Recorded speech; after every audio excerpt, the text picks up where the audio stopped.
Bonjour à tous, alors aujourd'hui je vous explique la technique de réalisation d'une rose éternelle et c'est également une technique que vous pouvez utiliser pour réaliser des roses de décoration de gâteau, mais bien sûr en utilisant alors de la pâte à sucre.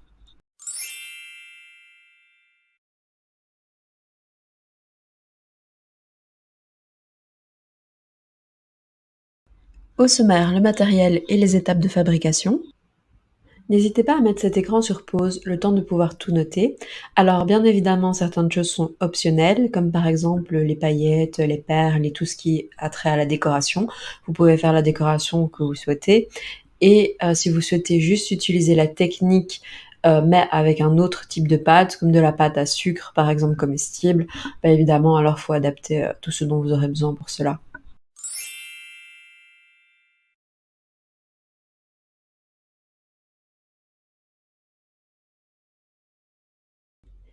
Étape numéro 1. Malaxer la pâte.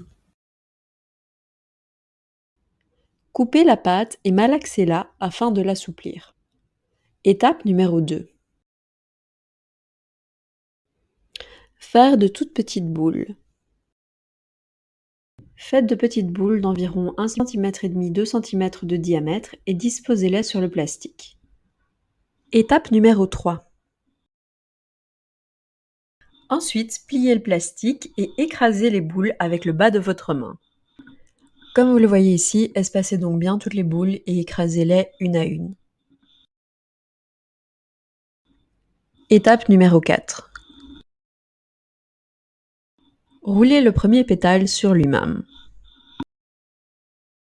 Pour le premier pétale, il faut le rouler sur lui-même de manière assez serrée.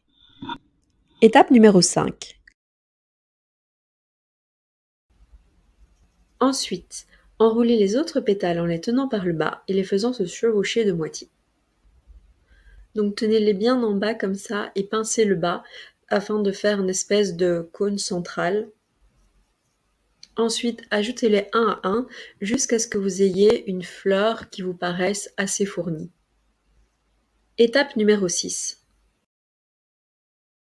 Selon le nombre de pétales et leur type de superposition, cela vous donnera un autre type de fleur. Alors si vous n'êtes pas très fan des roses mais vous préférez par exemple les orchidées, vous pouvez faire une espèce de cône central et ensuite 4 pétales autour. Vous pouvez également les mettre de manière plus en cône et faire des pétales plus fins aussi pour faire un autre style de fleur. Et alors bien sûr un grand nombre de pétales que vous mettrez d'une manière assez régulière, là vous aurez une rose. Étape numéro 7. Peaufiner les détails et colorer. Comme vous aurez pincé le bas de votre fleur, il y aura probablement un excédent de terre. N'hésitez pas à couper celui-ci s'il est disgracieux et à bien mettre un petit peu d'eau pour reformer le bas de votre fleur. Ensuite, lissez les petites aspérités sur les bords des pétales à l'aide d'un petit peu d'eau afin de ne pas laisser de petites lignes ou de petites craquelures dans les pétales. Concernant la coloration, vous pouvez choisir à peu près toutes les peintures que vous voulez. Alors bien sûr, vous pouvez choisir de l'émail céramique à froid, mais vous pouvez aussi choisir d'utiliser, comme je vais le faire ici, un mélange d'encre à alcool métallisé que je vais mélanger avec des paillettes.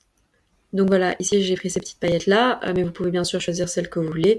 Alors bien sûr, au plus vous en mettrez, au plus le côté dense et brillant ressortira de votre rose. Et donc, il suffit de faire un mélange spécial entre l'encre et les paillettes. Et donc, comme vous le verrez, vous pourrez l'appliquer au pinceau et ça collera. Alors, si il y a des petits interstices qui restent, vous pouvez aussi verser le mélange directement sur l'objet. Résultat, une fois mise sous cloche ou agrémentée de petites perles, de mousse ou enfin de ce que vous voulez, vous aurez votre décoration de rose éternelle que vous pourrez placer où vous le souhaitez ou alors que vous pourrez offrir. Cette vidéo est terminée et j'espère qu'elle vous aura plu. N'hésitez pas à vous abonner et à mettre un j'aime si l'idée déco vous a plu. Et nous nous retrouvons bientôt dans une autre vidéo.